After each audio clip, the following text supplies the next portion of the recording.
Welcome to 1.4 Sustainability.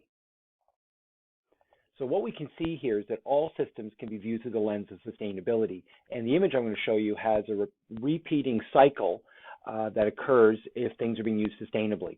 So for example, crops will grow, making sugars, starches, and oils. Then we'll take them out and extract them. We'll manufacture materials using that. Then we'll go over to using those materials. Then we'll dispose of and maybe even compost some of those materials as organic waste, and then the whole cycle begins again, and it's the same first step with the plants growing, making sugars and starches and oils, and moving forward.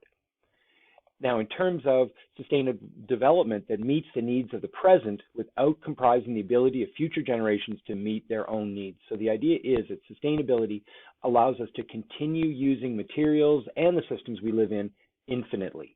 So we, in a sense, don't own the systems, we're merely caretakers for the next generation. And on the graphic here, you can see that the sustainable development, according to UN Sustainable Development Goals, there's prosperity, people, planet, peace, and partnership. And as we dig in a little closer to some of these, we can see that in terms of the planet, we are determined to protect the planet from degradation, including through sustainable consumption and production, sustainably managing its natural resources. That would be not killing too many fish when we harvest fish to eat, and taking the urgent action on climate change that we need and that was outlined by David Attenborough, what we saw earlier. If we look at another detailed description, we can look at, in terms of people, we're determined to end poverty and hunger on the part of the UN in all their forms and dimensions, and to ensure that all human beings can fulfill their potential in dignity and equality and a healthy environment. And for those nations under danger of sea level rise or climate change, that's a real imperative.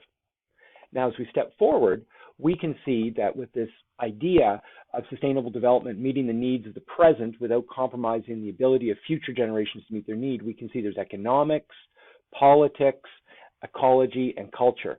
And from looking at this, we can see, as I said, that there's economics, ecology, culture, and politics.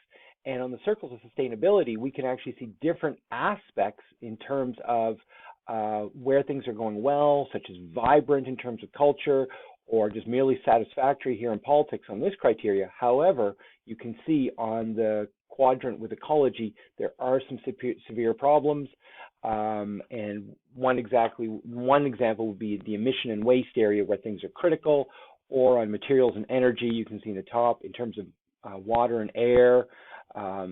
Place and space is doing quite well, but even construction and settlements are causing problems. So this really is an issue that we need to look at in how we develop. Now, one way that we can know if things are being done sustainably is to look at environmental indicators, and in addition, ecological footprints, which can be used to assess sustainability. So in the example on the slide here, we see an indicator species such as lichens. They, when they're found in different amounts and different diversities, they can tell us, for example, how much sulfur dioxide is in the air. In the second example, we can look at specifically black spot fungus. And if there's no black spot fungus on a rose, that means there's lots of sulfur dioxide in the air. Now, at examples we use in our class, we can see that what are some water quality indicators. So just take a moment and think about that. For low DO, what would it be? That's correct. A drop in diversity or a loss of mayflies or trout or salmon would indicate low DO. Maybe a BO from the ecosystem as well. BOD is biochemical oxygen demand, so that's a measure of the TDS, or the amount of organic materials in the water and how long it takes for oxygen to be used up to consume that. High levels mean there's a lot of pollution, a lot of excess nutrients. How would we know if there's manure or sewage in a system?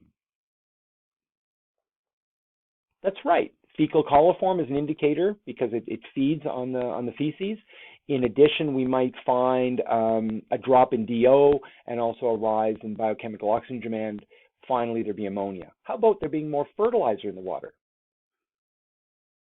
Well, we'd look at indicators of fertilizers, so say phosphate and nitrates. In addition, we would find TDS much higher. Finally, poisons in the water.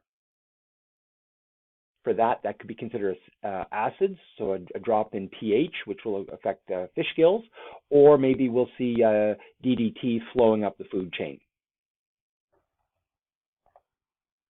The end of part 1. Thank you.